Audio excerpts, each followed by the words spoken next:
Hello, family. This is Laissa coming to have a quick chat today about article I was reading, and I think the title of the article was something like, Netflix stock does 23,000% since the turn of the century, and I was like, okay, that's something to take a look at. So let me see what this article is actually talking about. But then once I clicked into it, and actually started taking a look at the article, like Netflix didn't even do the best. If you take a look at the screen here, you'll see at the top there's Monster, and that's the energy drink company, which did like 62,000 444% over the course of that 20 something years, or basically since the turn of the century in 2000, with just $100 investment.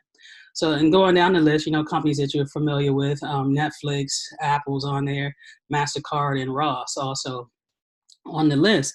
And this was based on, if you look at the title over here, if you had invested $100 in 2000. So what your returns would be. So let me also give this disclaimer that this is not financial advice. I'm not a financial advisor, and the past performance of these stocks does not indicate the future performance of these stocks. So this is just information, food for thought. So I was just thinking about it as I was looking at this, that I had $100 back then.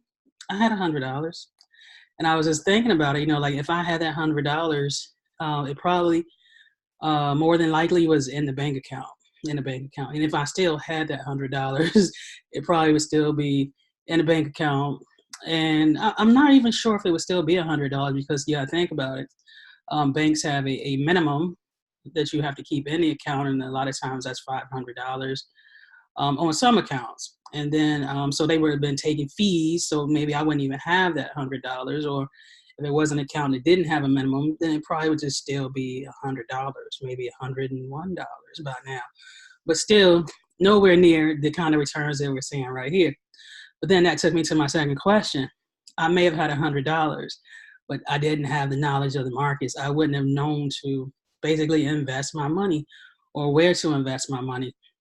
So with that, like I said, this is food for thought, just to bring the family some information, but also let you know the possibilities. Possibilities are, at this time, is that we don't have to be without knowledge. The Abacus is a financial education organization. If you're interested in learning more about the market, so you can take advantage of opportunities like these that we all missed back then, or most of us missed. Not everybody. I'm sorry to say that, but reach out to me. You can find me on Facebook, Instagram, Twitter, and YouTube.